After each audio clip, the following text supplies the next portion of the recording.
Hello my dear students, मैं Balram Kumar, motion education Kota.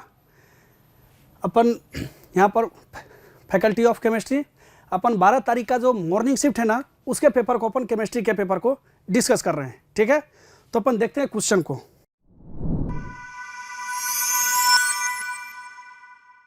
ये अपना जो पहला क्वेश्चन है ना, ये पहला क्वेश्चन मैच द कॉलम का है। ठीक है, आप देखो यहाँ पे ये मैच कॉलम लिए लिस्ट ये रहा, ये लिस्ट 1 और लिस्ट 2 मैच कॉलम का अपन ये कोई क्वेश्चन है। यहाँ अपन बात करें कि अपने को 4 ऑप्शन दिया हुआ है। ये नाइट्रोजन ऑक्साइड एयर में, मेथेन एयर में, कार्बन डाइऑक्साइड और ये फॉस्फेट का फर्टिलाइजर है। ये यहाँ पर ये इसका मिलांचन करना है अपनों को, कौन किससे मैच करता है। अब देखो यहाँ पे ये फर्स्ट ऑप्शन है यूट्रोफिफिकेशन। ये यूट्रोफिफिकेशन का है। तो ये देखो यूट्रोफिकेशन होता क्या है एक्चुअल में, ये इन्वायरमेंटल केमिस्ट्री का क्वेश्चन है, इनऑर्गेनिक के इन्वायरमेंटल केमिस्ट्री का क्वेश्चन है। अपन यूट्रोफिफिकेशन का बात करें तो ये होता क्या है, चलिए ये नेचुरल एजिंग ऑफ लेक जो होता है ना, ये लेक का नेचुरल एजिंग है। ठीक है, ये इसमें होता क्या है कि धीरे धीरे इसमें अपन फर्टिलाइजर जैसे यूज करते हैं, तो फर्टिलाइजर में क्या है, ये अमोनिया, ये नाइट्रोजन, फॉस्फेट, अमोनिया, फॉस्फेट वगैरह ये रहता है। तो धीरे धीरे स्लोली, धीरे धीरे प्रोसेस के थ्रू धीरे धीरे क्या होता है, ये स्लोली टाइम के अनुसार विद टाइम ये ड्रेनेज के थ्रू क्या है, ये अपने को लेक तक आ जाता है। और ये इसके लिए क्या होता है ना, ये धीरे धीरे यहाँ पे अमोनिया और फॉस्फेट का क्या होता है, यहाँ पर ये लेयर डिपोजिट होता जाता है, उसके बेस पे डिपोजिट होता जाता है। उसके कारण होता क्या है कि यहाँ पे ये ऑक्सीजन की बहुत कमी हो जाती है। चूंकि अपन वहाँ पर जो बैक्टीरिया डिकम्पोज करेगा, बैक्टीरिया जो मटेरियल को, जो सेवेज से, जो ड्रेनेज से जो मटेरियल आ रहा है उसको डिकम्पोज करने के लिए, और फाइनली ये इस प्रकार का डिपोजिशन होने लगता है जो अपने को ये नेचुरली फाइनली कन्वर्टेड लैंड में कन्वर्ट हो जाता है। ये जो अपना लेक था, ये जो लेक है, ये जो अपना लेक था, ये टाइम के अनुसार फर्टिलाइजर के थ्रू अमोनिया और फॉस्फेट का डिपोजिशन होते होते एल्गल ब्लूम, बहुत ये अमोनिया और फॉस्फेट क्या है ना, ये एल्गल ब्लूम करता है, बहुत ज़्यादा एल्गी का यहाँ पे ब्लूमिंग हो जाता है और ये फाइनली कन्वर्टेड हो जाता है लैंड में। इसी प्रोसेस को अपन क्या बोलते हैं, यूट्रोफिफिकेशन। तो ये देखो ये फॉस्फेट का वाटर में क्या नहीं, ये क्या कॉज करेगा, ये यूट्रोफिफिकेशन कॉज करता है। अब अपन दूसरा बात करें कि ये कार्बन डाइऑक्साइड का क्या, देखो ये कार्बन डाइऑक्साइड क्या है ना, ये ग्लोबल वार्मिंग को कॉज करता है। होता क्या है ना, जब अपना ग्रीन हाउस, ये देखो ग्रीन हाउस 4 कंपाउंड से मिलकर बनता है। ग्रीन हाउस अपना ये 4 कंपाउंड से मिलकर बनता है, जिसमें अगर अपन बात करें तो ये ग्रीन हाउस में अगर अपन बात करें तो ग्रीन हाउस की बात करें तो ये देखो आप, ये ग्रीन हाउस में अपन बात करें तो ग्रीन हाउस में क्या है, ये 4 कंपोनेंट से, ये CO2 जो मेजर कंपोनेंट है, CO2, CH4, ठीक है, N2O और CFC, इस 4 कंपाउंड से मिलकर मेनली ये 4 कंपोनेंट होते हैं ग्रीन हाउस को बनाने में। तो इसमें इसका 60% रोल है, इसका अपना 20% रोल है। ठीक है, ये 60% और ये 20%। तो चूंकि अपना मेजर रोल यहाँ पर कार्बन डाइऑक्साइड का है, तो ये क्या करता है ना, ग्रीन हाउस में increase in level of green house के लेवल में जैसे जैसे इंक्रीज होगा तो ये क्या करता है अपने को, ये ग्लोबल वार्मिंग को कॉज करता है। ठीक है, अब जैसे अपन बात करें तो यहाँ पर मेथेन जो एयर में है, ये मेथेन एयर में क्या करेगा, यहाँ पर ये ग्लोबल वार्मिंग को कॉज कर देगा। ठीक है, चूंकि यहाँ पे कार्बन डाइऑक्साइड तो रहा नहीं, तो ये मेथेन की बात कर रहा है। मेथेन का परसेंट कितना है, 20%। अब ये नाइट्रोजन नाइट्रोजन का ऑक्साइड जो है एयर में, आपको पता होगा कि एसिड रेन जो है, एसिड रेन यहाँ पे क्या करता है, एसिड रेन 2 कंपोनेंट से मिलकर बनता है, एक नाइट्रोजन का ऑक्साइड एंड एक सल्फर का ऑक्साइड।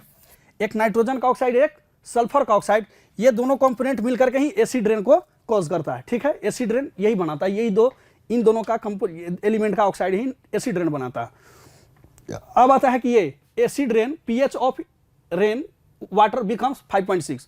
होता क्या है, अपने ये वाटर का रिएक्शन जो होता है ना, ये CO2 क्या है, एटमॉस्फेयर में CO2 है, और ये नॉर्मल रेन वाटर है ना, H2O से रिएक्ट करता है और ये H2CO3 कार्बोनिक एसिड बनाता है। ठीक है, ये कार्बन डाइऑक्साइड क्या करता है, एटमॉस्फेयर में अपना वाटर है उससे रिएक्शन करके क्या बन गया, ये H2CO3 का फॉर्मेशन कर लेता है। और ये H2CO3 क्या है ना, बहुत वीक एसिड है, ये टूट जाता है, डिकम्पोज हो जाता है H+ और HCO3- में। तो नॉर्मल रेन वाटर जो है ना, उसका pH तो 5.6 होता है, लेकिन जब ये एसिडिक के कारण ये और कम हो जाता है तो ये इसका जो है 5.6 से भी कम होने लगता है, तो ये एसिड रेन का जो कॉज आप बात करोगे तो ये एसिड रेन के कॉज का कारण क्या हो जाएगा, अपना नाइट्रोजन ऑक्साइड हो जाएगा एयर में। ठीक है, तो यहाँ पे अपन बात करें तो ये कार्बन डाइऑक्साइड रिएक्शन कर लिया, तो ये अपना चारों का चारों कंपोनेंट आप देख लो, चारों का कंपोनेंट अपन मिलाते हैं तो इसमें अपना ऑप्शन जो फर्स्ट है ना, ये फर्स्ट जो है ऑप्शन फर्स्ट करेक्ट आंसर है। ठीक है, ऑप्शन फर्स्ट अपना करेक्ट आंसर है। ठीक है, तो ये आप अपना क्वेश्चन का आंसर हो गया। ठीक,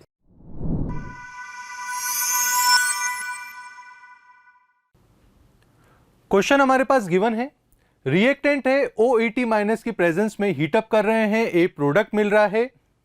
ए in the above reaction is first, second, third, fourth option में ए प्रोडक्ट के बारे में हमें बात करनी है। आइए वन बाय वन बात करते हैं। सबसे पहले रिएक्टेंट पर फोकस करें। वेल, यहां पर symmetrical, okay, so this one is ketone, symmetrical ketone है, तो अल्टीमेटली ETO माइनस हमारे एसिडिक हाइड्रोजन पर अटैक करेगा। लीजिए रिएक्शन चालू करते हैं। Me and this one is carbon double bond oxygen and this one is carbon double bond oxygen and CH3, let's say symmetrically है, सो यहां पर हाइड्रोजन ETO माइनस हमारे इस एसिडिक हाइड्रोजन पर अटैक करेगा। अल्टीमेटली यहां पर नेगेटिव चार्ज आ गया, कार्बन आयन बन गया, carbon double bond oxygen and this one carbon double bond oxygen CH3, यहां पर negative charge. Carbon ion point हमारा इलेक्ट्रोफाइल सेंटर पर अटैक करेगा। जैसे कि हम जानते हैं कार्बोनाइल ग्रुप का कार्बन इलेक्ट्रोफाइल सेंटर होता है। सो अल्टीमेटली 1 2 3 4 5 6 कार्बन की जस्ट नंबरिंग करी है, तो 2 को 6 से मिलाएंगे, 5 मेंबर्ड रिंग यहां पर बनेगी। ओके, सो 5 मेंबर्ड रिंग हमने बनाई लाइक दिस, और यहां पर नंबरिंग कर लेते हैं 2 3 4 5, वेल 2 3 4 5 एंड 6। अब 2 पे यहां पर अटैच है carbon double bond oxygen and methyl group, okay fine, और 6 पर यहां पर एक हुआ O negative and this one is CH3। Simply इसे हीटअप कर रहे हैं, H2O यहां से अलग हो जाएगा, OH एंड H2O, तो यहां पर डबल बॉन्ड आ जाएगा। सो फाइनल प्रोडक्ट बच्चों हमें मिल चुका है दिस वन, एंड यहां पर है CH3 and carbon double bond oxygen and methyl and double bond. That's it. So this one is our product A. मिल चुका है प्रोडक्ट ए। ABCD ऑप्शन या first, second, third, fourth option में बात करें, सो एक बार क्रॉस चेक कर लेते हैं। वेल यस, फर्स्ट ऑप्शन में वी आर गेटिंग, तो फर्स्ट ऑप्शन हमारा एकदम करेक्ट हुआ। एक बार टाइप्ड वे में भी देख लेते हैं। So this one is OET minus हमारा इस एसिडिक हाइड्रोजन पर अटैक कर रहा है, कार्बन आयन बन रहा है, इस इलेक्ट्रोफाइल सेंटर पर अटैक कर रहा है, 5 मेंबर्ड रिंग, देन हीटअप कर रहे हैं, H2 के प्रेजेंस में हीटअप हो रहा है और प्रोडक्ट हमारे पास मिल रहा है। सो अल्टीमेटली फर्स्ट ऑप्शन हमारा करेक्ट हुआ।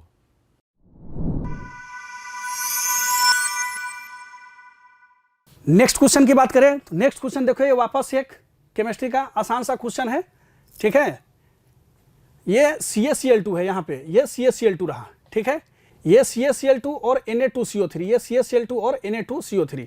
अब हम बात करें यहां पर, ये देखो ये CaCl2 है और ये Na2CO3, ये भी सॉल्ट है, अपन देखे ये भी सॉल्ट रहा और ये भी सॉल्ट रहा। देखो होता क्या है ना, जब भी सॉल्ट होता है तो सॉल्ट का जब सॉल्ट से रिएक्शन कराते हैं, सॉल्ट का सॉल्ट से या सॉल्ट का एसिड से या सॉल्ट का बेस से, तो अपन जब ऐसा रिएक्शन करते हैं ना, इस रिएक्शन में क्या होता है, डबल डिस्प्लेसमेंट मेथड अपन बोलते हैं, डबल डिस्प्लेसमेंट मेथड बोलते हैं। डबल डिस्प्लेसमेंट का क्या है, ये कैटायन ये एनायन, ये कैटायन ये एनायन, ये इसका कैटायन जो अभी क्या है रिएक्शन के पहले क्या है, इसका कैटायन इसके साथ है, मतलब अपना कैटायन अपने एनायन के साथ है, लेकिन आफ्टर रिएक्शन डबल डिस्प्लेसमेंट मतलब ये इसका कैटायन इसके एनायन से जुड़ जाता है और इसका कैटायन इसके एनायन से जुड़ जाता है। जो रिएक्शन के पहले जो कैटायन एनायन के साथ था वो अपोजिट हो जाता है।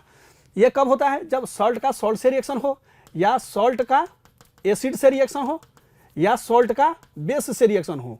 तो जब भी ऐसा रिएक्शन होगा तो क्या होगा, डबल डिस्प्लेसमेंट बोलते हैं अपन। ठीक है, तो यहां पर क्या हो गया, ये इसके एनायन से चला गया तो ये कैल्शियम कार्बोनेट बना लिया और NaCl बना लिया। ठीक है, अब ये क्वेश्चन पूछ रहा है, अब इसका क्वेश्चन है कि वापस जो हम इस X का जो कैल्शियम कार्बोनेट मेरा बना, जो कैल्शियम कार्बोनेट बना X जो अपना क्या बन गया यहाँ पे कैल्शियम कार्बोनेट। ठीक है, अब इस X का क्या ऐसा रिएक्शन कराएं ये वापस CaCl2 बना ले, ये वापस CaCl2 का फॉर्मेशन करे। तो आप मेरे को बताओ, जैसा कि अपन ने अभी यहाँ पे देखा है ये कैल्शियम कार्बोनेट का, तो ये कैल्शियम X का ये बना, ठीक है।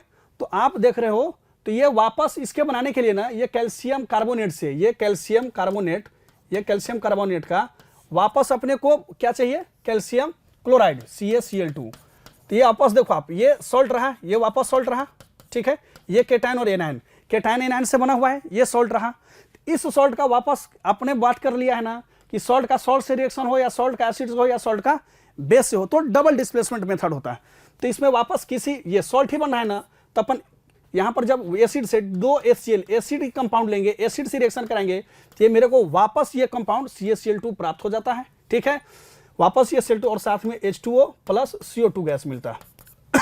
तो आप देखो यहाँ पे जो अपना क्वेश्चन है, ये जो अपना क्वेश्चन है कि सॉल्ट का यहाँ पे CaCl2 का Na2CO3 से अपन ने रिएक्शन कराया, तो X जो बना वो क्या बना, तो यहाँ पे सॉल्ट का जब सॉल्ट से रिएक्शन कराया तो मेरे को ना मिला है, प्राप्त हुआ कैल्शियम कार्बोनेट और साथ में NaCl, साथ में क्या प्राप्त हो गया अपने को, NaCl प्राप्त हो गया अपने को, साथ में क्या प्राप्त हो गया, NaCl, ठीक है। तो ये NaCl जहाँ ये मिल रहा है, ये अपने को NaCl मिला, ठीक है। तो अब वापस इसको अपने को CaCl2 लेना है, Cl2 चाहिए, तो वापस अपने को जो Cl2 चाहिए उसके लिए अपन ने क्या किया यहाँ पे, वापस NaCl2 के लिए, तो अपने का जब ये CaCl2 का वापस एसिडिक मीडियम में अपन ने रिएक्शन कराया, तो अपने का कैल्शियम क्लोराइड और CO2 और H2O प्राप्त होता है। मतलब ये अपना का ये जो है ना, ये सेम, ये दोनों प्रोडक्ट, ये रिएक्टेंट और प्रोडक्ट दोनों सेम हो गया, ठीक है। तो ये अपना इस क्वेश्चन का सॉल्यूशन हो गया, ठीक है।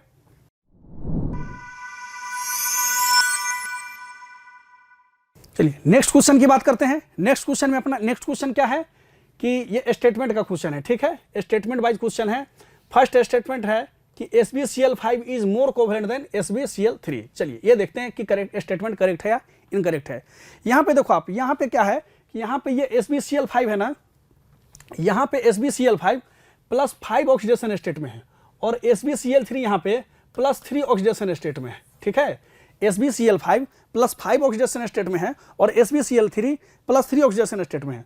तो और ये बोल रहा है कि मोर कोवेलेंट। तो देखो अभी अपन क्या बोले हैं, ये कोवेलेंट कैरेक्टर या पोलराइजेशन, कोवेलेंट कैरेक्टर जो होता है, कोवेलेंट कैरेक्टर की बात करें तो अपन ने जानते हैं फजन्स रूल के अनुसार कि जितना ज्यादा चार्ज होगा, चार्ज जितना ज्यादा होगा उतना ज्यादा उसका कोवेलेंट कैरेक्टर होगा। तो ये स्टेटमेंट तो करेक्ट है। यहाँ पे बोल रहा है कि +5 और +3, तो यहाँ पे चार्ज ज्यादा है, +5 ज्यादा चार्ज है और ये ज्यादा लेस ऑक्सीडेशन स्टेट है।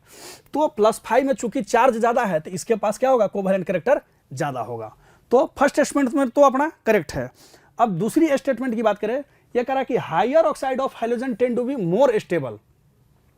हायर ऑक्साइड ऑफ हेलोजन की बात करें तो ये बोल रहा है कि मोर स्टेबल। होता क्या है, हेलोजन का जितना ज्यादा ऑक्सीडाइज होगा, हायर ऑक्साइड जितना ज्यादा होगा हेलोजन का, वो लेस स्टेबल होता है। वो एक्चुअली क्या है ना, रिएक्टिविटी बहुत ज्यादा होता है, बहुत लेस स्टेबल होता है, लेस रिएक्टिव। चूंकि स्टेबिलिटी उसकी ज्यादा है तो रिएक्टिविटी क्या हो गई, लेस हो गई। इन कारणों से लेस रिएक्टिव होने के कारण ये बोल रहा है कि tend to be more stable lower ones. तो ये फर्स्ट स्टेटमेंट तो सही है, ये फर्स्ट स्टेटमेंट अपना सही रहा, ठीक है। और ये सेकंड ऑप्शन को एक्सप्लेन भी कर रहा है। तो अपना जो आंसर है ना वो थर्ड हो जाएगा। दोनों स्टेटमेंट क्या है, करेक्ट है। दोनों स्टेटमेंट क्या है, करेक्ट है। तो ऑप्शन क्या हो जाएगा, थर्ड करेक्ट आंसर हो जाएगा, ठीक है।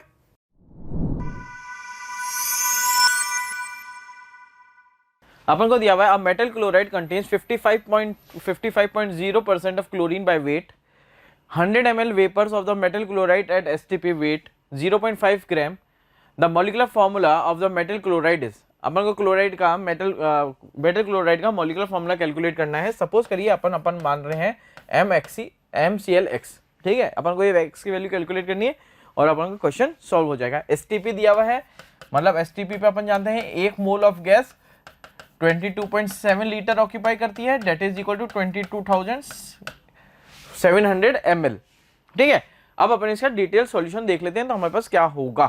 तो देखते हैं अपन molecular weight of the metal chloride हमारे पास कितना हो जाएगा, 0.57 जो ग्राम दिया हुआ है divided by 100 multiply by volume जो दिया हुआ है अपन को STP पे, तो अपन का कितना हो जाएगा 129.39, ठीक है। ये तो क्या है, molecular weight of the metal chloride, ठीक है। अब हमारे पास वेट ऑफ क्लोरीन कितना हो जाएगा, मॉलिकुलर वेट जो आया है मल्टीप्लाई बाय उसमें से मेटल क्लोराइड में से क्लोरीन कितना है 0.55%, तो ये हमारे पास कितना हो जाएगा, वेट ऑफ क्लोरीन कितना आ गया 71.1645 ग्राम। अब मोल्स ऑफ क्लोरीन कितना आ जाएगा, जो गिवन वेट है अगर अपन उसके एटॉमिक वेट से डिवाइड कर दें तो हमारे पास कितना आ जाएगा, approximately equal to 2।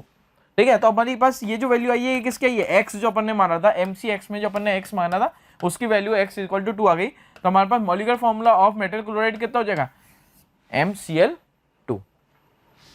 Getting my point.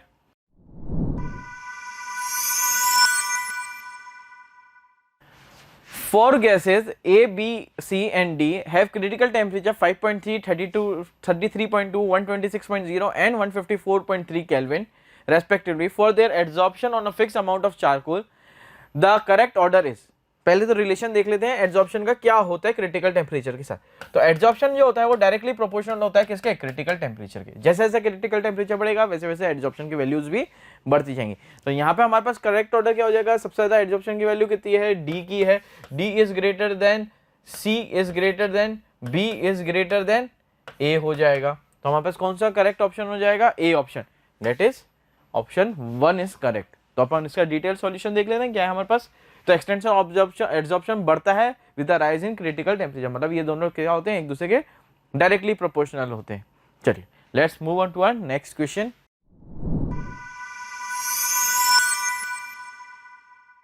Next question की अपन बात करें तो नेक्स्ट क्वेश्चन में देखो ये बोल रहा है कि bond order and magnetic property of acetylide are same as that of. देखो यहाँ पे ये बॉन्ड ऑर्डर पूछ रहा है कि एसिटिलाइड जो है इसका किसके जैसा, इन चारों में से किसके जितना सेम बॉन्ड ऑर्डर है। देखो एसिटिलाइड क्या है, ये रहा एसिटिलीन, ये एसिटिलीन रहा, ये रहा अपना acetylene, CH triple bond CH triple bond CH, ये अपना एसिटिलीन। इसे जब अपन एक हाइड्रोजन निकाल लेते हैं ये एसिटिलाइड हो गया, ठीक है, ये C-, ये एसिटिलाइड है। तो देखो बॉन्ड ऑर्डर होता क्या है, नंबर ऑफ बॉन्ड, जितना नंबर ऑफ उसका बॉन्ड का नंबर होगा वो क्या होगा, उसका बॉन्ड ऑर्डर है। तो यहाँ पे बॉन्ड ऑर्डर हो गया 3, ये बॉन्ड ऑर्डर यहाँ पे एसिटिलाइड का बॉन्ड ऑर्डर कितना हो गया 3। अब इसमें देखो अपन मॉलिक्यूलर ऑर्बिटल थ्योरी की बात करें MOT के अनुसार, according to MOT molecular orbital theory, तो ये कितना, इसमें इलेक्ट्रॉन का नंबर है 13, यहाँ पे 13 इलेक्ट्रॉन है, यहाँ पे कितना 15 इलेक्ट्रॉन है, यहाँ पे 15 इलेक्ट्रॉन है, यहाँ पे 14 इलेक्ट्रॉन है और यहाँ पे 17 इलेक्ट्रॉन है। तो अपन मॉलिक्यूलर ऑर्बिटल थ्योरी की बात करें according to molecular orbital theory, तो अपना 14 का क्या होता है, बॉन्ड ऑर्डर थर्ड होता है। 14 का बॉन्ड ऑर्डर कितना होता है, थर्ड होता है। तो ये तो ऑप्शन अगर बॉन्ड ऑर्डर की बात करें तो यहाँ पे सेम हो गया। और अपने को पता है ना 12, 14 और 18 इसमें अनपेयर्ड इलेक्ट्रॉन नहीं होता है, इस कारण ये क्या हो गया, ये डायमैग्नेटिक है, मतलब अनपेयर्ड इलेक्ट्रॉन है। तो आप देखो इसके पास भी अनपेयर्ड इलेक्ट्रॉन नहीं है और इसमें भी, तो मैग्नेटिक प्रॉपर्टी भी सेम हो रहा है दोनों का और बॉन्ड ऑर्डर भी सेम हो रहा है। तो यहाँ पर अगर बात करें कि बॉन्ड ऑर्डर का कि किसका सेम हो रहा है एसिटिलाइड के साथ इन चारों में से, तो अपना यहाँ पर NO है, ये NO+, जिसमें इलेक्ट्रॉन का नंबर कितना है 14, तो इसका आंसर क्या हो जाएगा थर्ड हो जाएगा बॉन्ड ऑर्डर और मैग्नेटिक प्रॉपर्टी भी सेम। तो ऑप्शन अपना कौन सा, थर्ड करेक्ट ऑप्शन है, ठीक है।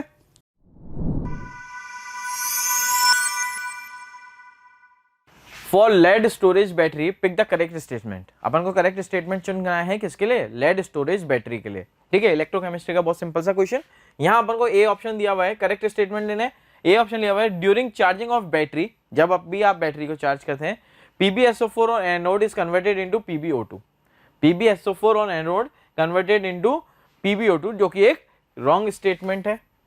During charging of battery PbSO4 on cathode is converted into PbO2, anode पे नहीं होता है, किस पे होता है, कैथोड पे होता है। सेकंड हमारे पास है lead storage battery consist of grid of lead packet with PbO2 as anode, तो PbO2 एनोड पे नहीं है हमारे पास, किस पे, कैथोड पे। ये हमारा ऑप्शन रॉन्ग हो गया। Next, lead storage battery has approximately 38% solution of sulphuric acid as an electrolyte, जो कि करेक्ट स्टेटमेंट है। तो हमारे पास दो ऑप्शंस करेक्ट हो गए, that is B and D option. तो गिवन ऑप्शन में से हमारे पास कौन सा ऑप्शन करेक्ट है, दैट इज फर्स्ट ऑप्शन। तो हमारे पास क्या आंसर आ गया इसका, ए ऑप्शन। तो इसका करेक्ट अपन डिटेल्ड सॉल्यूशन देख लेते हैं एक बार, that is lead storage battery consists of left anode and a grid of lead packed with lead oxide PbO2 as cathode. A 38% of solution of H2SO4 is used as an electrolyte. On charging the battery, the reaction is reversed and PbSO4 on cathode and cathode is converted into Pb and PbO2 respectively. चलिए next question देखते हैं।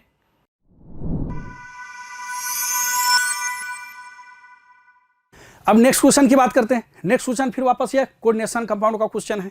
अब इसमें अगर बात करें तो देखो इसमें वापस ये कर रहा है कि ये मैच कॉलम करना है, अपने को कॉलम को मैच करना है। देखो मैच द कॉलम, लिस्ट 1 को लिस्ट 2 से मैच करना है।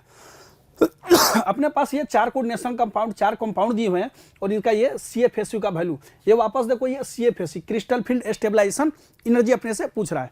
अपन बात किए थे, जैसा कि अपन ने देखा था CFSU का क्रिस्टल फील्ड स्टेबलाइजेशन एनर्जी की बात करें तो इसका अपन ने फार्मूला अपन ने देखा था -0.4 into T2G plus 0.6 into EG plus XP। ये XP होता है न्यू पेयर जो फॉर्मेशन हुआ सो, तो इस XP का ना इनके डाटा पे कोई फर्क नहीं पड़ता, उसका जो पेयर है सो कांस्टेंट रहेगा। तो ये इनका फर्क नहीं पड़ता है, ये 0.6 का और 0.4 का। तो अपन अगर बात करें ना तो फर्स्ट ऑप्शन की बात करें तो यहाँ पर कॉपर क्या है +2 ऑक्सीडेशन स्टेट में है, जिसमें D में इलेक्ट्रॉन का नंबर कितना है 3D9। तो इसको अपन जब यहाँ पर T2G और EG में स्प्लिट करते हैं ना तो T2G में तो 6 इलेक्ट्रॉन है और EG में 3 इलेक्ट्रॉन है। तो जब इसको अपन इस फार्मूला पे अप्लाई करते हैं ना तो अपना ना वैल्यू आ जाता है -0.6। ठीक है। दूसरा जो ऑप्शन है टाइटेनियम का, टाइटेनियम +3 में यहाँ पर CFSU का वैल्यू आ जाता है -0.4, ये टाइटेनियम का -4 आ जाता है। तो अपना जो यहाँ पे ऑप्शन है ये यहाँ पर जो है, फिर आयरन का +3 का निकालते हैं, आयरन का +3 का निकालो, निकेल +3, यहाँ पर निकेल फिर +2 ऑक्सीडेशन स्टेट में है। तो ये जब अपन इसका सारा का डाटा निकालते हैं, ठीक है, जब अपन यहाँ पे सारा का डाटा निकालते हैं तो अपना जो है ना आंसर ये थर्ड से मैच कर जाता है। जैसे यहाँ पे देख लो, ये आयरन का +2 में अपन बात करें, आयरन का +2 में, आयरन का +2, ठीक है, आयरन +2 ऑक्सीडेशन स्टेट में है। यहाँ पर ये आयरन का, ये देखो आयरन यहाँ पे ये रहा +3 ऑक्सीडेशन स्टेट में, ये आयरन +3 ऑक्सीडेशन स्टेट में, आयरन +3 मतलब ये 3D5 और यहाँ पर लिगेंड CN- है। तो CN- क्या है, स्ट्रॉन्ग फील्ड लिगेंड है। CN- यहाँ पे क्या हो गया, strong field ligand. Strong field ligand है तो ये पेयरिंग करा सकता है, स्ट्रॉन्ग फील्ड लिगेंड है तो ये पेयरिंग करा सकता है। तो जब अपन यहाँ पे इसका अनपेयर्ड इलेक्ट्रॉन का देखेंगे तो D5 को अपन स्प्लिट कर दिए, ये T2G और EG में स्प्लिट कर दिए। तो अनपेयर्ड यहाँ पर क्या है, स्ट्रॉन्ग फील्ड लिगेंड है, 1 2 3 4 5, ठीक है, 1 2 3 4 5। तो जितना भी इलेक्ट्रॉन है वो किस में, T2G में आ गया। तो -0.4 इंटू 5 कर देंगे -2 यहीं से, तो ये -2 का इससे मैच कर जा रहा है। तो इसको जब अपन चारों का डाटा निकाल रहे हैं तो अपने को मिल रहा है कि ये ऑप्शन जो थर्ड है ना, ये थर्ड ऑप्शन है, ये अपने को मैच कर जा रहा है एक दूसरे से। कोबाल्ट का किससे मैच करेगा, यहाँ पर कॉपर का, तो ये सारा ऑप्शन थर्ड से मैच कर रहा है। तो अपना आंसर यहाँ का आंसर कौन सा हो गया, थर्ड। ये कोऑर्डिनेशन कंपाउंड का क्वेश्चन सा था क्रिस्टल फील्ड स्टेबलाइजेशन एनर्जी पर। तो ये यहाँ पर अपने को फार्मूला पे डाटा सेट करना है, फार्मूला अप्लाई करना है, अपने को आंसर आ जाएगा। ठीक है, ओके।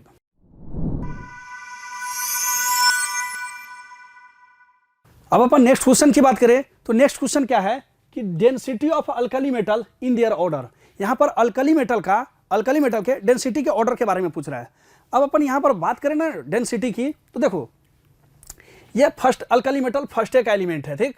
ये सोडियम रहा, ये पोटेशियम रहा, ये रुबिडियम रहा, सीजियम रहा। होता क्या है ना, ये डेंसिटी होता क्या है, डेंसिटी की बात करें तो ये mass by volume, mass by volume होता है, ठीक है। ये मास बाय वॉल्यूम रहा। इसमें होता क्या है ना, अपना जनरली डोमिनेट जो करता है वो करता है मास, मास अपना जनरली डोमिनेट करता है, ठीक है। डेंसिटी अपन क्या होता है, मास बाय वॉल्यूम, तो अपना जनरली जो डोमिनेट करता है वो मास डोमिनेट करता है। बट तो ऊपर से अपन बात करें सोडियम, पोटेशियम, रुबिडियम, सीजियम, तो क्या है मास नंबर क्या बढ़ता जाएगा, तो अल्कली मेटल का क्या हो जाना चाहिए, डेंसिटी बढ़ना चाहिए। बट यहाँ पर पोटेशियम का क्या है ना, पोटेशियम के केस में क्या होता है कि पोटेशियम के पास एक्स्ट्रा वॉल्यूम होता है, 3D वैकेंट है इसका, पोटेशियम का 3D वैकेंट है, 3D पूरा वैकेंट है। इस कारण इसका जो है ना वॉल्यूम एक्स्ट्रा वॉल्यूम हो जाता है किसके पास, पोटेशियम के पास। तो चूंकि वॉल्यूम यहाँ पर बहुत ज़्यादा हो जा रहा है तो डेंसिटी इसका थोड़ा कम हो जाता है। तो ये ऑर्डर अपना करेक्ट नहीं है, अपना करेक्ट ऑर्डर हो जाएगा पोटेशियम का ज़्यादा सबसे कम, फिर सोडियम, फिर रुबिडियम और फिर सबसे ज़्यादा यहाँ पे सीजियम का। देखिए यहाँ पे अपने से पूछा डेंसिटी का ऑर्डर, ये देखो ये यहाँ पे अपने से ना पूछा कि अल्कली मेटल के डेंसिटी का ऑर्डर क्या होगा। तो अपन ऊपर से नीचे टॉप टू बॉटम गए, टॉप टू बॉटम गए तो अपना बढ़ना चाहिए था, चूंकि डेंसिटी मास पर और वॉल्यूम पर डिपेंड करता है, मास जनरली डोमिनेट करता है। बट यहाँ पर पोटेशियम के पास क्या है, 3D वैकेंट है, और वो एक्स्ट्रा वैकेंट और वाइटल के हो जाने से यहाँ पर वॉल्यूम लार्ज हो जाता है और वॉल्यूम पर डेंसिटी इन्वर्स रिलेशन करता है, तो इस कारण थोड़ा पोटेशियम का कम हो जाता है और सोडियम का ज़्यादा हो जाता है। तो इस ऑप्शन के अनुसार अपन देखें तो अपने सॉल्यूशन के अनुसार ये अपना जो सॉल्व किया अपन ने उसके अनुसार यहाँ पे सेकेंड ऑप्शन होना चाहिए। तो ये रहा इस क्वेश्चन का आंसर, सॉल्यूशन रहा। ठीक है,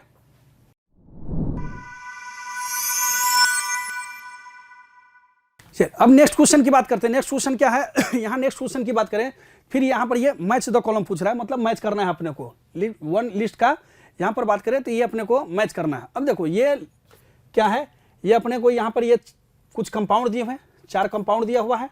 अब इसको अपने को मैच करना है। देखो कि कौन सा इलेक्ट्रॉन डेफिशिएंट है, कौन सा इलेक्ट्रॉन रिच है, कौन सा इलेक्ट्रॉन प्रिसाइज है और कौन सा सेलाइन हाइड्राइड है। अपने को यहाँ पर देखो मतलब समझना है, अपने को मीनिंग समझना है कि मतलब क्या है किसका। ये इलेक्ट्रॉन डेफिशिएंट मतलब जिसमें ना इलेक्ट्रॉन की कमी हो, जिसमें इलेक्ट्रॉन की कमी हो। ठीक है, यहाँ पर इलेक्ट्रॉन रिच जिसमें इलेक्ट्रॉन ज़्यादा हो, जिसके पास इलेक्ट्रॉन का ज़्यादा होना। ये इलेक्ट्रॉन प्रिसाइज हाइड्राइड मतलब ऐसा हाइड्राइड जिसका कंप्लीट ऑक्टेट हो। प्रिसाइज का मतलब यहाँ पे होता है, इलेक्ट्रॉन प्रिसाइज का मतलब हुआ कि जिसका यहाँ पे ऑक्टेट क्या हो, कंप्लीट हो। और यहाँ पर सेलाइन हाइड्राइड मतलब ये अपने को आयनिक हाइड्राइड सॉल्टी नेचर को बताता है। ठीक है, आयनिक नेचर को सॉल्टी नेचर को बताता है। तो देखो यहाँ पे Mg hydride, magnesium hydride MgH2, तो आप बात करो MgH2 ये आयनिक कंपाउंड है, ये MgH2 आयनिक कंपाउंड है। तो यहाँ पर ये सेलाइन हाइड्राइड को बता रहा है। यहाँ पर देखो HF, ये H और फ्लोरीन, तो फ्लोरीन के पास यहाँ पर 3 लोन पेयर है, तो यहाँ पर इलेक्ट्रॉन क्या है, रिच है, तो ये अपना इलेक्ट्रॉन रिच हाइड्राइड हो गया। B2H6 आप देखो बोरॉन का नेचर क्या है, ये 1s2 2s2 2p1। यहाँ पर ये बोरॉन क्या है, बोरॉन का कॉन्फ़िगरेशन अपन देखते हैं तो 1s2 2s2 2p1। इसके बैलेंस में 3 इलेक्ट्रॉन है, ये रहा 2s2 और ये रहा 2p का 1। तो देखो ये अपने पास 2 इलेक्ट्रॉन रहा, तो एक इलेक्ट्रॉन को अपन एक्साइट करके यहाँ डाल दिए, तो एक्साइटेशन ये तो ग्राउंड स्टेट में रहा। जब एक्साइटेड स्टेट में इसको लाते हैं तो अपना जो कॉन्फ़िगरेशन बचता है वो क्या हो गया, ये 1 2 3, मतलब अपन एक इलेक्ट्रॉन ट्रांसफर करने के बाद भी अपने पास वैकेंट और वाइटल है, मतलब इलेक्ट्रॉन लेने की टेंडेंसी है, इलेक्ट्रॉन डेफिशिएंट इलेक्ट्रॉन लेने के लिए अपने पास ऑर्बिटल है, तो इसको अपन बोल देते हैं इलेक्ट्रॉन डेफिशिएंट। तो इलेक्ट्रॉन डेफिशिएंट यहाँ पे क्या हो गया, B2H6। अब प्रिसाइज कार्बन, कार्बन का देखो, कार्बन की अपन बात करें, कार्बन की बात करें तो ये 1s2 2s2 2p2, ये 2s में 2 इलेक्ट्रॉन, ये 2p4 1 2, ये 2p में 2 इलेक्ट्रॉन। बैलेंस इलेक्ट्रॉन में टोटल कितने इलेक्ट्रॉन थे अपने पास, 4 इलेक्ट्रॉन। तो जिसमें 2 में s में तो 2 हो गया और p में भी 2 इलेक्ट्रॉन हो गया। ये तो रहा अपना ग्राउंड स्टेट में। अब बात करें इसका एक्साइटेड स्टेट में, तो देखो एक्साइटेड स्टेट में अगर करें तो एक्साइटेड स्टेट में 1 इलेक्ट्रॉन यहाँ का ये ट्रांसफर कर दिया हमने p में, तो देखो 2 तो पहले से थे, 1 और आ गए, तो अपने पास ये p का 3 और वाइटल है और तीनों में इलेक्ट्रॉन फुल फील्ड है, तीनों में इलेक्ट्रॉन फुल फील्ड है और s का भी इलेक्ट्रॉन फुल है। तो ये मतलब चारों इलेक्ट्रॉन जो अनपेयर्ड है ये बॉन्ड बना सकते हैं, मतलब कार्बन के पास यहाँ पे 4 अनपेयर्ड इलेक्ट्रॉन है जो 4 बॉन्ड बना सकते हैं। तो यहाँ पर आप देखो CH4 की बात करें, कार्बन के पास 4 बॉन्ड है, 4 इलेक्ट्रॉन है और ये 4 हाइड्रोजन, चारों हाइड्रोजन के साथ बॉन्ड बना लिया CH4, मतलब इसका ऑक्टेट क्या है, कंप्लीट है, इसका ऑक्टेट कंप्लीट है। तो इसी को हम बोलते हैं इलेक्ट्रॉन प्रिसाइज, अपन इसको बोलते हैं इलेक्ट्रॉन प्रिसाइज।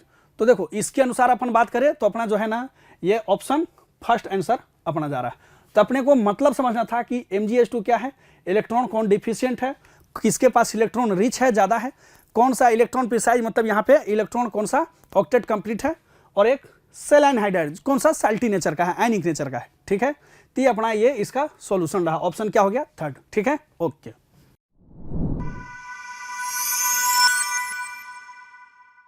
इस क्वेश्चन में हमारे पास लिस्ट 1 लिस्ट 2 गिवन है।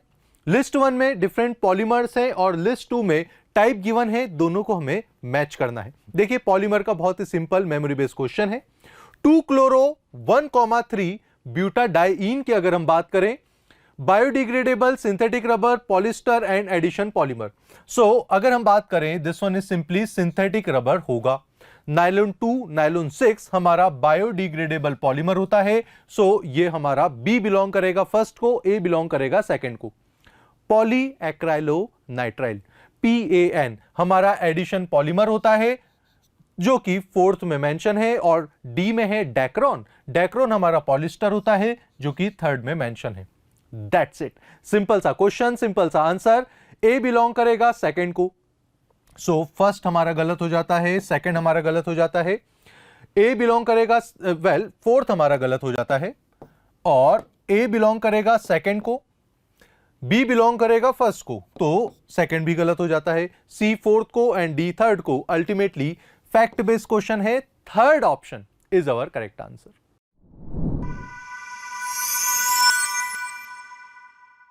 अब अपन नेक्स्ट क्वेश्चन की बात करें तो नेक्स्ट क्वेश्चन में फिर वापस ये मेटलर्जी का क्वेश्चन है। मेटलर्जी का क्वेश्चन इसमें कह क्या रहा है, ये एसर्शन और रीजन का क्वेश्चन है, ठीक है, एसर्शन रीजन का क्वेश्चन है। इसका कहना है एलिंगम डायग्राम में sharp change in slope of, ये mg से mgo जब बनता है तो वहां पर स्लोप में चेंज होता है, और रीजन इसका है कि there is a large change of entropy associated with change in state. देखो एसर्शन का कहना क्या है, एसर्शन क्या कह रहा है, एसर्शन का कहना यह है कि एलिंगम डायग्राम में जो स्लोप का चेंज होता है, sharp change in slope of line observe होता है। मैग्नीज का यहाँ पर मैग्नीशियम का क्या हो रहा है, ऑक्सीडेशन हो रहा है, mg से mgo बन रहा है, ऑक्सीडेशन हो रहा है। देखो ये रहा एलिंगम डायग्राम, जैसे अपन मान करके देखें, ये मानकर चले ये रहा अपना एलिंगम डायग्राम। तो ये देखो ये यहाँ पे शार्प चेंज हो रहा है, यहाँ पे क्या हो रहा है, शार्प चेंज हो रहा है।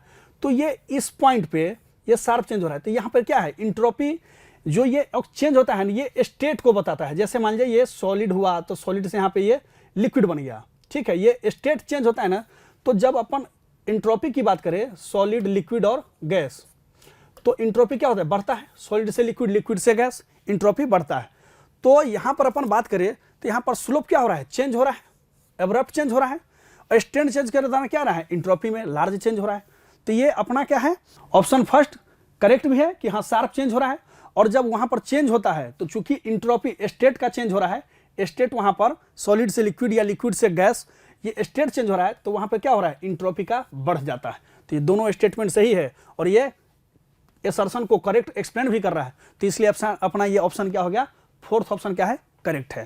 तो ये मेटलर्जी का जो एलिंगम डायग्राम का क्वेश्चन था, ये उसका सॉल्यूशन रहा। एसर्शन भी करेक्ट है और रीजन एक्सप्लेन एसर्शन को एक्सप्लेन भी कर रहा है, तो ऑप्शन 4 ठीक है।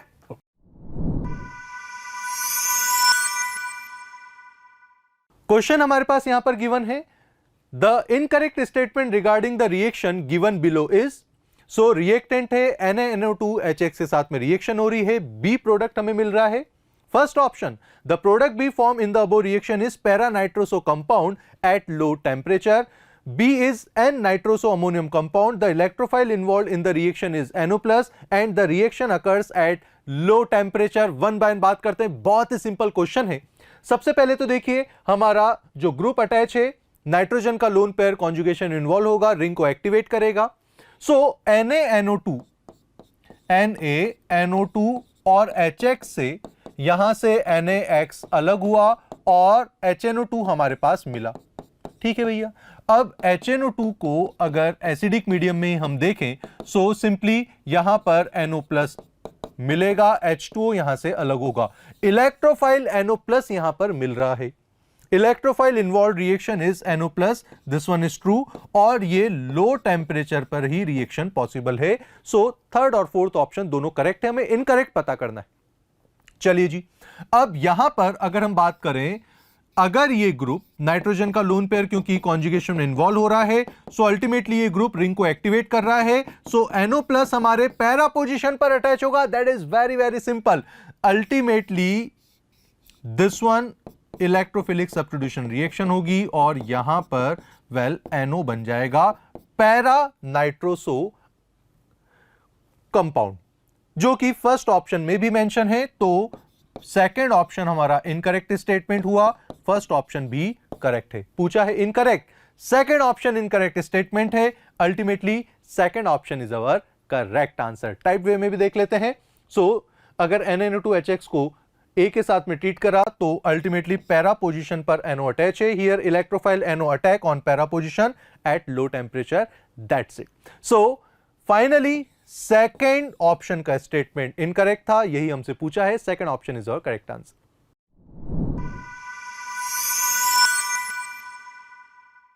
क्वेश्चन हमारे पास गिवन है, the major product P from in the following sequence of reaction is, reactant हमारे पास गिवन है, SOCl2 के साथ में ट्रीट कर रहे हैं RNH2, then LiLH4 reducing agent की प्रेजेंस में एसिडिक हाइड्रोलाइसिस कर रहे हैं। P मेजर प्रोडक्ट हमारे पास मिल रहा है। First, second, third, fourth option में हमें पता करना है P मेजर प्रोडक्ट कौन सा होगा। आइए वन बाय वन बात करते हैं। सबसे पहले अगर हम बात करें रिएक्टेंट है और अगर इसे थायोनिल क्लोराइड के साथ में रिएक्शन करें, कार्बोक्सिलिक एसिड है, एसिड क्लोराइड हमारे पास मिलेगा। सो दिस वन, एंड यहां पर अगर हम बात करें double bond oxygen and Cl, pi bond as it is, ये तो हमारे पास मिला। देन इसको अगर एसिड क्लोराइड है RNH2 के साथ में ट्रीट करा, सिंपली यहां पर 1 2 3 4 डबल बॉन्ड ऑक्सीजन, यहां पर नाइट्रोजन अटैच हुआ, R और H, pi bond as it is, HCl अलग हुआ। देन फर्दर ऑन LiLH4 के साथ में ट्रीट करेंगे, followed by acidic hydrolysis. Simply double bond oxygen हटा देता हूं, हाइड्रोजन लगा देता हूं, रिड्यूसिंग एजेंट है भाई LiLH4। सो यहां पर दिस वन, ये सिंपली वर्कअप होगा। सो यहां पर nitrogen and R and hydrogen 1 2 3 4, that's it. ये हमारा P मेजर प्रोडक्ट मिल जाएगा। P मेजर प्रोडक्ट मिला। अब first, second, third, fourth option की अगर हम बात करें, सो यहां पर oxygen, chlorine and alcohol functional group, not at all. 1 2 3 4 oxygen and carbon and NR, that's it. First option में we are getting ultimately first option. जी हां, first option is our correct answer.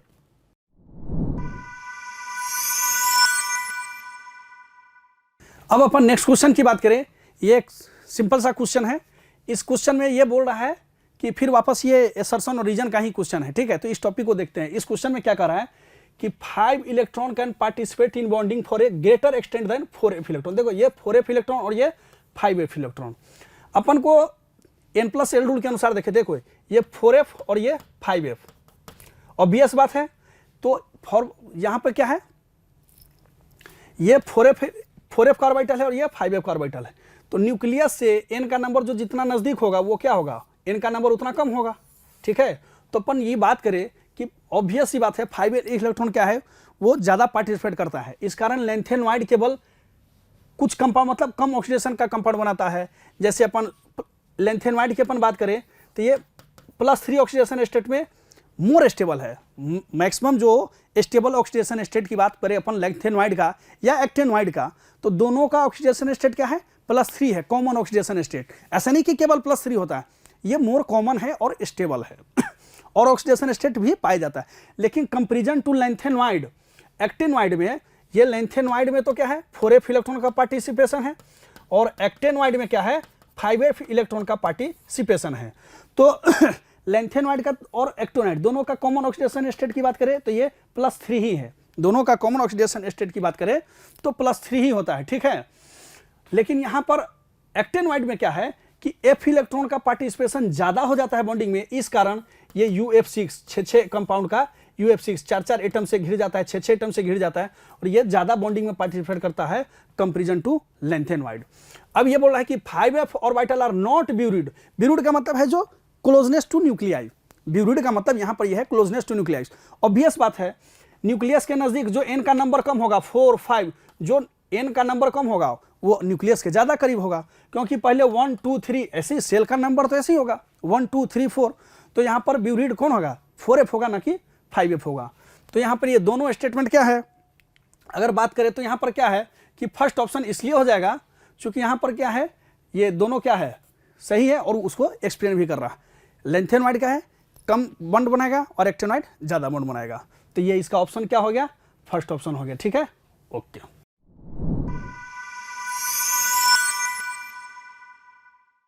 Question हमारे पास given है, in the following reaction, reactant है MgO के साथ में ट्रीट किया गया है, followed by hydrolysis, A major product हमें first, second, third, fourth option में पता करना है। आइए वन बाय वन बात करते हैं।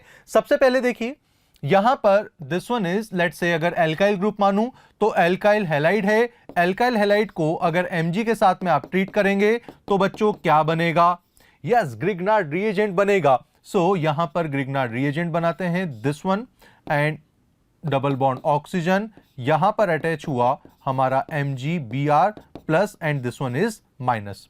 ओके, अब ग्रिग्नार्ड रिएजेंट जो कि स्ट्रॉन्ग न्यूक्लियोफाइल होता है, इलेक्ट्रोफाइल सेंटर सर्च करें, वहां पर अटैक कराएं। वेल यहां पर सेम मॉलिक्यूल में, क्योंकि अगर इलेक्ट्रोफाइल सेंटर पर इस नेगेटिव चार्ज से न्यूक्लियोफाइल सेंटर बना के अटैक करवाया, 5 या 6 मेंबर्ड रिंग मोर स्टेबल बननी चाहिए, तो यहां पर तो अटैक होगा नहीं। लेकिन सेम दूसरे मॉलिक्यूल के इलेक्ट्रोफाइल सेंटर पर ये हमारा ग्रिग्नार्ड रिएजेंट अटैक कर सकता है। सो 1 2 3 4 and 5, 1 2 6 7 8 9 and let's say 10 numbering कर दिए कार्बन की ताकि थोड़ा सा क्लियर रहे। 4 पर प्रेजेंट नेगेटिव चार्ज हमारे 7 वाले कार्बन के इलेक्ट्रोफाइल सेंटर पर अटैक करेगा। सो देखिए बना क्या है यहां पर इंटरेस्टिंग, 1 2 3 और 4 है, 4 अटैच हो जाएगा 7 से, इजंट इट? 4 अटैच हो गया 7 से, 7 पर अब एक O नेगेटिव बना और एक 6 वाला मिथाइल ग्रुप भी है। So this one is 4 and 5, 4 के ऊपर 5 लगा हुआ है, yes, and like this. Okay, 6, ये आ गया आपका 7, then 8 9 and 10 like that. So Br ये आपका 7 8 9 एंड 10। दैट्स इट बच्चों। देन सिंपली हाइड्रोलाइसिस करवा दें तो आपका प्रोडक्ट बन जाएगा। सो प्रोडक्ट अगर आप बनाएं, double bond oxygen, then 4th पर एक और methyl group and this one is 5th, isn't it? और देन ये 6th वाला एंड यहां पर हुआ OH एंड यहां पर well this one is 6th। 1 minute, यहां पर थोड़ा सा चेंज बच्चों, नंबरिंग कर लेते हैं।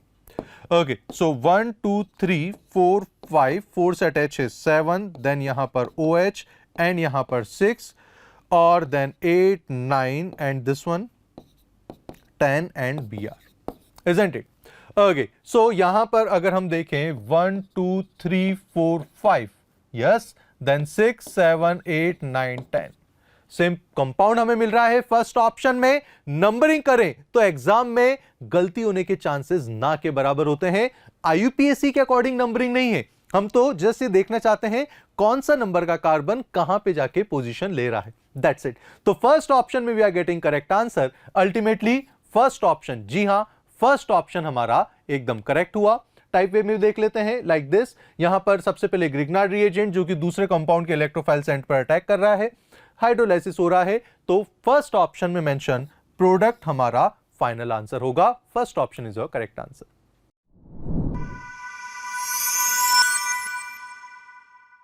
अब नेक्स्ट क्वेश्चन की बात करते हैं। ये बोरॉन का एक क्वेश्चन है, ये वापस से स्टेटमेंट का ही क्वेश्चन है, स्टेटमेंट 1 स्टेटमेंट 2। क्वेश्चन आसान है, अपन देखते हैं क्या है। ये इसमें बोल रहा है कि boron is extremely hard, boron जो है extremely hard indicating it's lattice energy, ठीक है, देखते हैं। और इसका स्टेटमेंट 2 है, ये बोल रहा है boron has higher melting point and boiling point compare to its other group. मतलब बोरॉन का अपने ग्रुप की बात करें तो boron, aluminium, gallium, indium, thallium, ये ग्रुप रहा इसका, बोरॉन का, एल्युमिनियम। इसका ये कहना है कि बोरॉन का जो मेल्टिंग पॉइंट और बॉइलिंग पॉइंट है, बोरॉन का जो मेल्टिंग पॉइंट और बॉइलिंग पॉइंट की बात कर रहा है, वो अपने ग्रुप के अदर मेंबर से ज्यादा है। चलिए ठीक है, देखते हैं। देखिए, और एक तो ये लैटिस एनर्जी, तो अपन ऐसे भी बात करते हैं कि extremely hard indicating high lattice energy.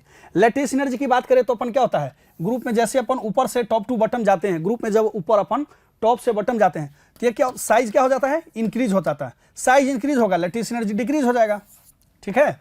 अब बात अपन बॉइलिंग पॉइंट और मेल्टिंग पॉइंट की करें तो चूंकि बोरॉन का अपने ग्रुप में ना सबसे स्मॉलेस्ट साइज है, बोरॉन का अपने ग्रुप में, बोरॉन है का अपने ग्रुप में बहुत स्मॉल साइज है, और इसके पास ना आइकासाहाइड्रोन स्ट्रक्चर होता है। ये आइकासाहाइड्रोन स्ट्रक्चर का फॉर्मेशन करता है, जिसमें काफी ज्यादा वेरी स्ट्रॉन्ग लैटिस जो इसका होता है, ये बहुत स्ट्रॉन्ग कोवैलेंटली बॉन्ड से आइकासाहाइड्रोन स्ट्रक्चर में 12 एटम होते हैं घिरे हुए, और वह काफी स्ट्रांगली बॉन्ड होते हैं वो कोवैलेंट बॉन्ड।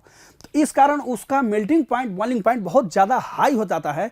इसी कारण ये अपने को बोल रहा है कि यहाँ पे इसका ज्यादा हो जाता है, boron has high melting point. तो समझ में आई बात आपको, बोरॉन का लैटिस एनर्जी आपको पता चलेगा, मतलब ये स्टेटमेंट भी सही है, ठीक है, ये स्टेटमेंट भी सही है। और ये स्टेटमेंट को इसलिए भी सही है क्योंकि अपने को क्या है ना, बोरॉन का एक तो साइज बहुत नॉर्मल है, बहुत छोटा है, स्मॉलेस्ट साइज है, स्मॉल साइज है अपने ग्रुप में। दूसरी बात, ये आइकासाहाइड्रोन स्ट्रक्चर का फॉर्मेशन करता है, जिसमें 12 एकदम बहुत कॉम्पैक्टली क्रिस्टलाइन लैटिस बनाते हैं, जिसमें काफ़ी स्ट्रॉन्ग कोवैलेंट बॉन्ड होता है। तो इसको तोड़ पाना इतना आसान नहीं होता, तो इस कारण इसका मेल्टिंग पॉइंट और बॉइलिंग पॉइंट काफ़ी ज़्यादा होता है। तो ये इसका ऑप्शन 1 भी करेक्ट है, 2 भी करेक्ट है, तो ये अपना ऑप्शन ना 4th हो जाएगा। ठीक है, ये अपना ऑप्शन 4th हो जाएगा। ठीक है, ये इसका आंसर रहा।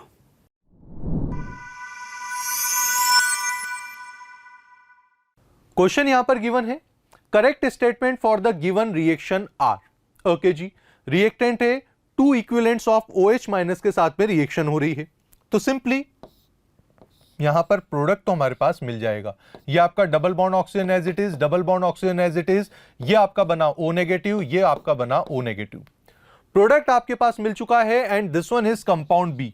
क्या ये एरोमेटिक है? Yes, this one is aromatic. यहां पर अगर हम रेजोनेंस हाइब्रिड भी बनाए तो थ्रू आउट द प्रोसेस, आपका throughout the system well conjugation involve हो रहा है, प्लेनर है, साइक्लिक है और हकल रूल को भी फॉलो कर रहा है। अल्टीमेटली ए ऑप्शन तो हमारा करेक्ट स्टेटमेंट है। The completion of above reaction is very slow. Well, compound हमारा एरोमेटिक बन रहा है and basically this one is fast reaction, तो बी हमारा स्टेटमेंट गलत है। A shows tautomerism. Okay, let's see that. यहां पर यस, तभी प्रॉपर रिएक्शन भी हुई है। यहां पर double bond oxygen, double bond oxygen, so ये हमारा कंपाउंड ए रहा। यहां पर कीटो इनोल टॉटोमेरिज्म हो रहा है बच्चों, सो this one is double bond oxygen, double bond oxygen, double bond oxygen, let's say यहां पर, और OH यहां पर, सो टॉटोमेरिज्म तो हो रहा है। सी एकदम करेक्ट स्टेटमेंट है। The bond length of carbon carbon in compound B are found to be same. इसके रेजोनेंस हाइब्रिड में आप देख सकते हैं throughout the system resonance हो रहा है, सभी कार्बन कार्बन बॉन्ड सेम होंगे, so this one is also true. ACD हमारे ट्रू स्टेटमेंट है। ACD या सेकंड ऑप्शन में मेंशन है, so second option is our correct answer. Type way में देख लेते हैं। Yes, second option. So ultimately compound B बन रहा है, बी इज एरोमेटिक, फास्ट होगा और कीटो इनोल टॉटोमेरिज्म होगा। और अगर हम बात करें B is aromatic, ultimately second में लिखा था कि ये स्लो रिएक्शन होगी क्या? Not at all. So second option finally हमारा करेक्ट हुआ।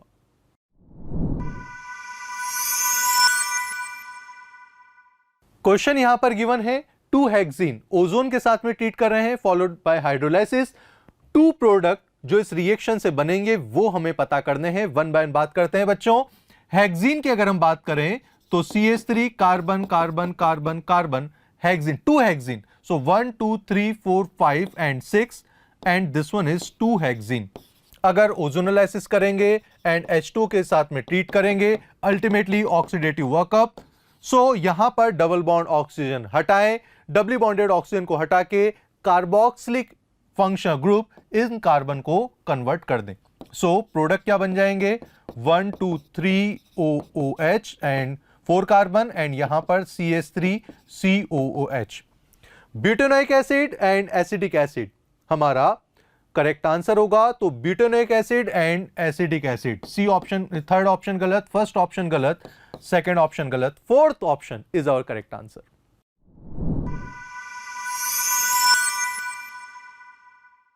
क्वेश्चन हमारे पास गिवन है, रिएक्टेंट हमारे पास है NH4Cl, KCN के साथ में ट्रीट कर रहे हैं, देन H2SO4H+, सो ए प्रोडक्ट हमें मिल रहा है 2 equivalent of concentrate HNO3 H2SO4 के साथ में ट्रीट कर रहे हैं। बी प्रोडक्ट हमें मिल रहा है, देन रिएजेंट सीक्वेंस Ac2O के साथ में ट्रीट कर रहे हैं, देन ETOH की प्रेजेंस में हीटअप कर रहे हैं, यहां पर कैटालिटिक हाइड्रोजनेशन कर रहे हैं, HNO2 के साथ में ट्रीट कर रहे हैं, NaI के साथ में ट्रीट कर रहे हैं, CXH19 NO4I2 यहां पर मिल रहा है। X की वैल्यू कंपाउंड डी में हमें पता करनी है। देखिए सिंपल ही रिएक्शन है, बेसिक छोटी छोटी बातें यहां पर यूज हुई है। अगर हम बात करें सबसे पहले NH4Cl को अगर एल्डिहाइड फंक्शनल ग्रुप के साथ में ट्रीट करेंगे, कार्बन डबल बॉन्ड नाइट्रोजन आएगा। सो ये कार्बन डबल बॉन्ड नाइट्रोजन आया। देन KCN के साथ में आप ट्रीट करो, सो यहां पर CN ग्रुप अटैच हो जाएगा और NH+, so this one is our change. Then H2SO4H+ के साथ में ट्रीट करो तो आपका CN का कार्बोक्सिलिक एसिड बन जाएगा और यहां पर NH2 जुड़ जाएगा। 2 इक्विवेलेंट ऑफ HNO3 H2SO4 के साथ में आपने ट्रीट करा, इलेक्ट्रोफिलिक सब्स्टिट्यूशन रिएक्शन होगी और यहां पर ET की रिस्पेक्ट ऑर्थो पोजीशन पर NO2 ग्रुप अटैच हो गया। Ac2O के साथ में ट्रीट करें तो यहां पर सिंपली आपका NH2 था, सो आपका NHCOCH3 बन गया। देन ETOH के साथ में ट्रीट करें तो आपका यहां पर H जो है वो सिंपली आपका ET अटैच हो जाएगा, तो ये आपका ETOET बन गया। देन एसिडिक हाइड्रोलाइसिस आपने करा तो सिंपली आपका NO2 जो ग्रुप है वो NH2 ग्रुप में कन्वर्ट हो गया। HNO2 के साथ में रिएक्शन करे बच्चों, डाइजोनियम सॉल्ट बनेगा, तो डाइजोनियम सॉल्ट बना, देन NaI के साथ में सिंपली आयोडीन यहां पर लग जाएगा। तो फाइनल प्रोडक्ट आपको इस तरीके से मिल जाएगा। कुछ ज्यादा बड़ी बड़ी बातें नहीं है, छोटी छोटी बातें हैं, इसमें चेंजेस हो रहे हैं। अब फाइनल जब इसका फॉर्मूला हम देखेंगे, सो मॉलिक्यूलर फॉर्मूला C15H19NO4I2 बना। अल्टीमेटली कार्बन यहां पर 15 है, यही हमें पता करना था। CX कितने हैं? सो D is actually 15. The value of X in compound D is 15. 15 will be your correct answer.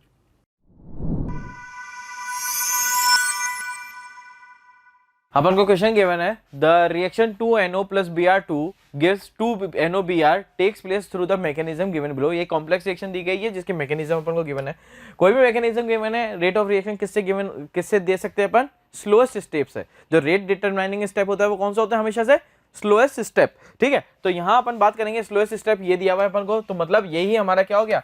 RDS हो गया, that is the rate determining step. और रेट डिटरमाइनिंग स्टेप आ गया है तो ये रेट ऑफ रिएक्शन के बराबर हो जाएगी K multiply by NOBr2 multiply by concentration of NO।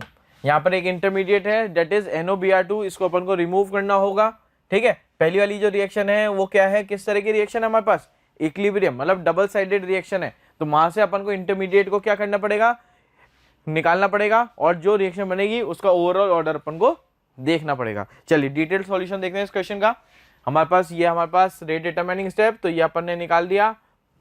Rate of first reaction, तो ये हमारा K equilibrium. Rate of second reaction आ गया, तो ये हमारे पास क्या हो गया? Concentration of NOBr2 upon NO, concentration of NO multiply by concentration of Br2।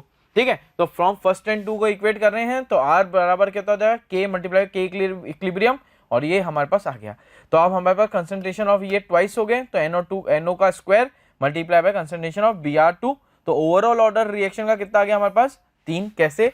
जो अब ओवरऑल रेट आई वो क्या आ गई? K dash multiply by concentration of NO का स्क्वायर मल्टीप्लाई बाय Br2। ठीक है, तो ओवरऑल ऑर्डर क्या हो गया? 2 + 1, तो ये हमारे पास कितना आ गया? That is equal to integral value 3।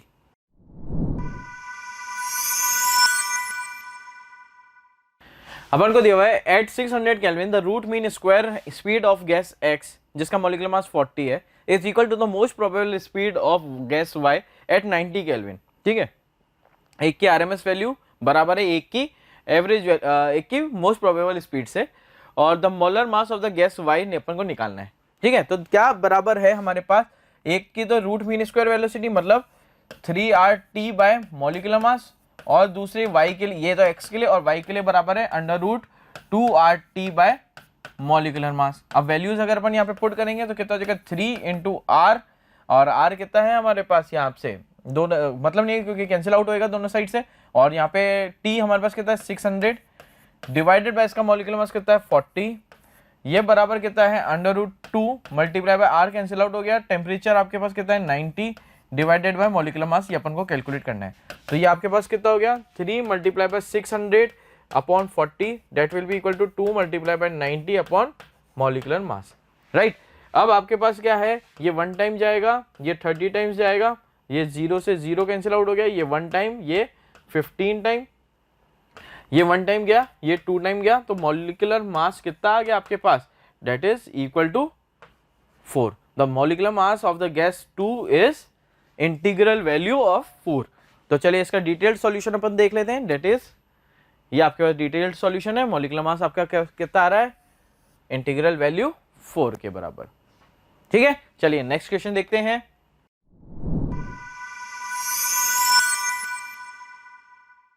So let's move on to our next question, that is An analyst wants to convert 1 liter HCl of pH equal to 1 to a solution of HCl of pH 2. The volume of water needed to do this dilution is. अपन का ml में बताना है volume, ठीक है। तो अपन जानते हैं हमारे लिए क्या हो जाएगा, m1 v1 is equal to m2 v2, और यहाँ पे अपन को pH गिवन है ना, HCl का 1 लीटर में कितना दिया हुआ है, pH इक्वल टू 1, और सेकंड pH अपन को कितना दिया हुआ है, 2 दिया हुआ है। तो अपन को सेकंड के लिए निकालना है, तो सिंपल सा है, अपन मोलरिटी इजीली से निकाल सकते हैं। तो अपन अप्लाई कर देते हैं m1 v1 is equal to m2 v2। तो ये हमारे पास कितना जाएगा, m1 v1 is equal to m2 v2, ये हमारे पास हो गया 10 multiply by 1 is equal to 10 multiply by v2। तो v2 हमारे पास कितना आ गया, 1 लीटर, सॉरी 10 लीटर, और 1 लीटर इज ऑलरेडी यूज, तो हमारे पास डिफरेंस कितना रहा, वाटर एडेड कितना हो गया 10 - 1, तो ये कितना गया 9 लीटर, और अपन को निकालना किसमें था, ml में, तो ये हमारे पास कितना आ गया 9000 ml। ठीक है भाई, चलिए नेक्स्ट क्वेश्चन।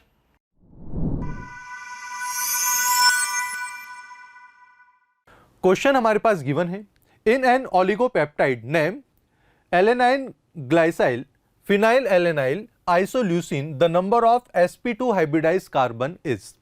अब देखिए सिंपल सा क्वेश्चन है, अगर आपको बेसिक पता हो, लेट्स से एक न्यूक्लिक एसिड है, दूसरा न्यूक्लिक एसिड है CONH2 जिसमें होता है, और तीसरा न्यूक्लिक एसिड है, और चौथा न्यूक्लिक एसिड है, कैसे 1 2 3 and 4 alanine ग्लाइसाइन phenyl alanine and isoleucine.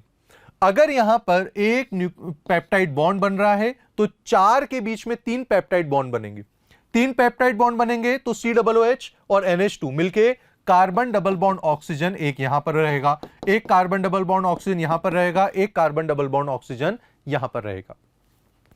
3 sp2 hybridized carbon तो यहीं पे हमको मिल जाएंगे। लास्ट में ल्यूसीन के पास में COOH बचेगा, तो चौथा sp2 हाइब्रिडाइज्ड कार्बन यहां मिलेगा, और यहां पर क्योंकि फिनाइल भी है, सो 1 2 3 थर्ड में अगर फिनाइल भी प्रेजेंट है, सो फिनाइल में आपके 6 कार्बन sp2 हाइब्रिडाइज हो जाएंगे। सो 1 2 3 4 कार्बन प्लस फिनाइल के 6 कार्बन, 10 कार्बन आपके sp2 हाइब्रिडाइज होंगे। कितने कार्बन, 10 कार्बन sp2 हाइब्रिडाइज होंगे। अगर आपको स्ट्रक्चर याद भी है तो वेल एंड गुड है, स्ट्रक्चर के थ्रू देख लो, alanine glycine phenyl alanine and isoleucine में।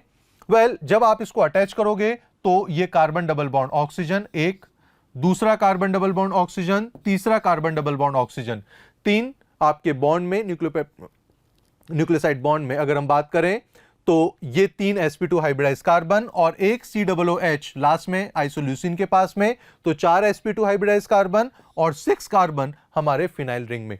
अल्टीमेटली 10 कार्बन sp2 हाइब्रिडाइज होंगे। हमसे पूछा है कितने carbon sp2 hybridise, 10 will be our correct answer.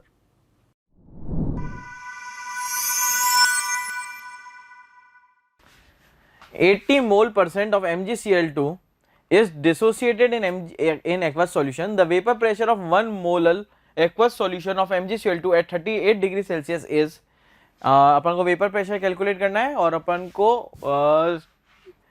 Vapour pressure निकालना है, और अपन को vapour pressure of water at 37 degree, अपन को कितना 38 डिग्री सेल्सियस दिया हुआ है, 50 mm ऑफ Hg, राइट। चलिए देखते हैं इसका हमारे पास ये डिसोसिएट कैसे होता है। देखिए सबसे पहले तो ये बात आनी चाहिए डिसोसिएट कैसे होता है। ये हो जाएगा हमारे पास Mg2+ ऑफ 2Cl माइनस, यदि इनिशियली हमारे पास 1 मोल है, ये नहीं होगा, ये नहीं होगा, और अगर ये डिसोसिएट हो 1 - अल्फा में, ये किस में होगा, अल्फा में, और ये किस में हो जाएगा 2 अल्फा में, राइट। अब अपन को वेपर प्रेशर निकालना है, तो अपन देख लेते हैं एक बार इसका डिटेल सॉल्यूशन। ये हमारे पास डिसोसिएशन करा दी, तो यहाँ पे I कितना हो जाएगा, I = 1 + 2 अल्फा, ठीक है, कैलकुलेट कर दिया इनके टोटल। तो ये हमारे पास अल्फा की वैल्यू कितनी 0.8, तो I यहाँ से आ गया हमारे पास 2.6, ठीक है। हमारे पास इक्वेशन क्या बनती है, delta P/P0 will be equal to I × N2/N1, right. That is यहाँ से हमारे पास डेल्टा P कितना आ जाएगा 2.34, वैल्यूज अपन पुट करेंगे 2.34, तो PS की वैल्यू हमारे पास कितनी है 47.66, तो हमारे पास PS कितना आ गया, that is approximately equal to 48, क्योंकि नियरेस्ट इंटीजर में आंसर निकालना है, तो 47.66 हमारे पास किसके बराबर, नियरेस्ट अप्रोक्सीमेटली 48 के बराबर। चलिए नेक्स्ट क्वेश्चन देखते हैं।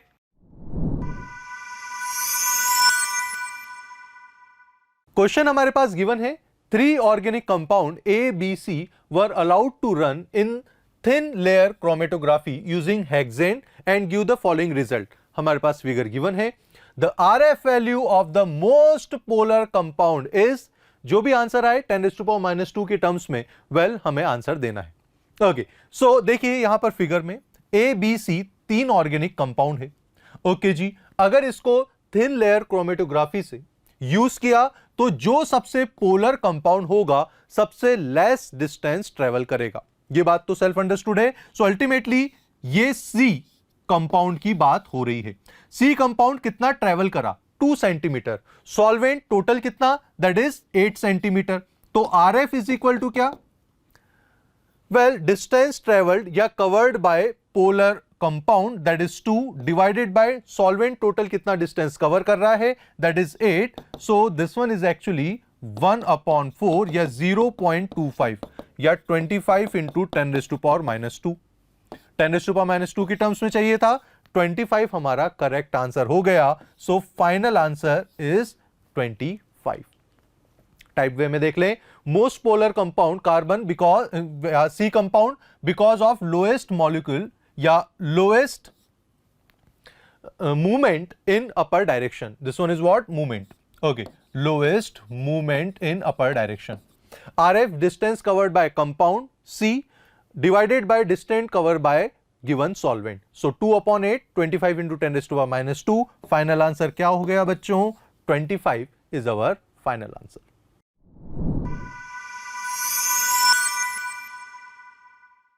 One mole of an ideal gas at 350 Kelvin is in a 2-liter vessel of thermally conducting walls which are in contact with the surroundings.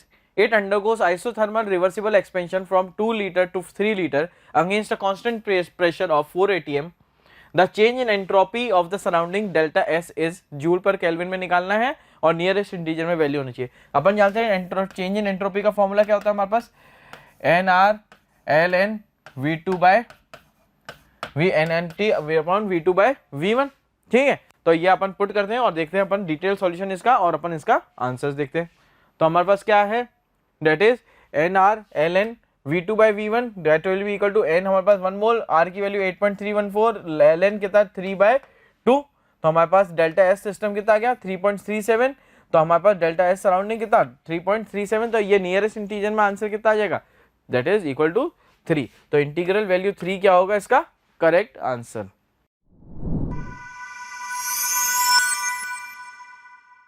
That is values of work function W0 for a few metals are given below. अपन को W0 दिया हुआ है, मतलब work function की value given है अपन को। The number of metals which will show photoelectric effect when light of wavelength 400 nanometer falls on it, right? तो हमारे पास क्या है? H की वैल्यू दी गई है, that is the Planck's constant, और दूसरा है स्पीड ऑफ लाइट और इलेक्ट्रॉन्स का चार्ज अपन को गिवन है। चलिए देखते हैं। अब हमारे पास जानते हैं E का फॉर्मूला क्या होता है? HC by lambda. तो ये हमारे पास क्या होता है? 1240 upon 400 that will be equal to 3.1 electron volt. Given options में से देखते हैं 3.1 इलेक्ट्रॉन वोल्ट किससे कम है तो हमारे पास आंसर क्या हो जाएगा? हमारे पास सॉरी किससे ज्यादा है तो हमारे पास आंसर क्या हो जाएगा? ये Mg और कॉपर और Ag, ठीक है, दैट इज सिल्वर। तो ये हमारे पास तीनों आंसर हो जाएंगे। तो हमारे पास कितने यहाँ के wavelength falls on it is, तो नंबर ऑफ मेटल्स कितने हो गए? हमारे पास 3 मेटल्स हैं। तो हमारे पास क्या है करेक्ट आंसर? Integral value 3।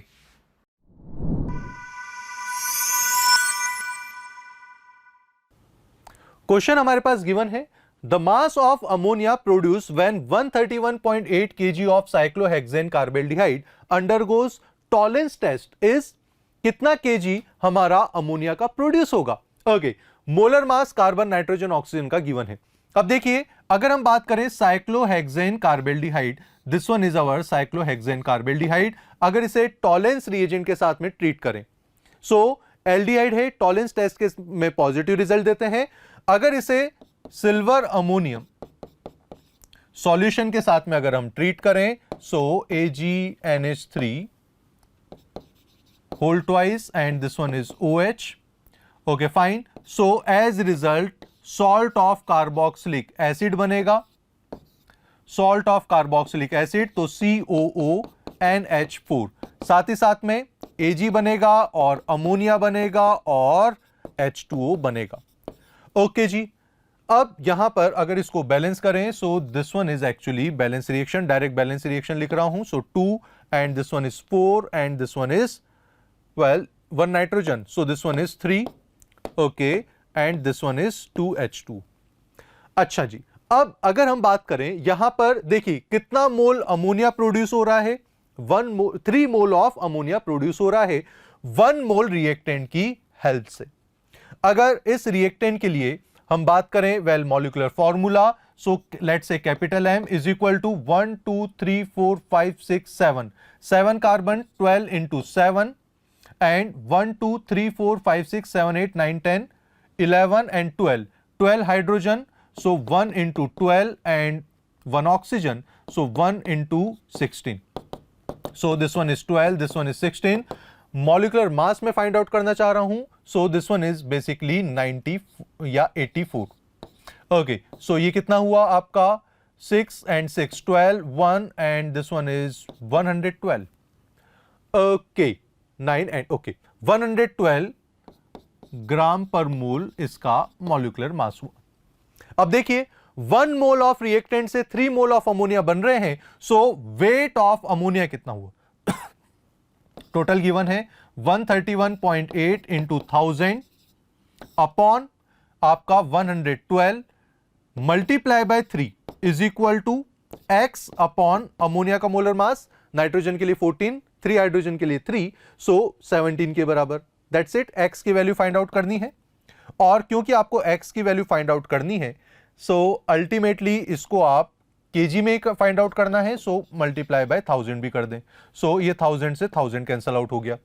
जब आप इसको कैलकुलेट करेंगे बच्चों, तो x इज इक्वल टू 60 आपके पास आएगा, दैट इज इन ग्राम पर मोल में या केजी पर मोल में. That's it. सो अगर लेट्स से केजी पर मोल में फाइंड आउट करना है तो 60 आंसर आएगा. So 60 will be our correct answer. एक बार टाइप वे में देख लेते हैं. So this one is reactant and अगर हम टॉलेंस रिएजेंट के साथ में ट्रीट करें, 3 मोल ऑफ अमोनिया मिल रहा है H2O एंड Ag के साथ ही साथ में यहां पर प्रोडक्ट हमें मिल रहा है. ओके, सो यहां पर देख सकते हैं, वेल, वेट ऑफ अमोनिया जो कि x हमने माना था 60 kg आ रहा है, यही हमसे पूछा है. So 60, yes, 60 will be our correct answer. आशा करता हूं हमारे टॉप एजुकेटर का यह लेक्चर आपको पसंद आया होगा. अगर पसंद आया है तो वीडियो को लाइक करिए, चैनल को सब्सक्राइब करिए और शेयर भी करिए, क्योंकि ज्ञान बांटने से बढ़ता है और सही बताऊं तो पुण्य भी मिलता है. मुझे सुनने के लिए बहुत बहुत धन्यवाद. Thank you.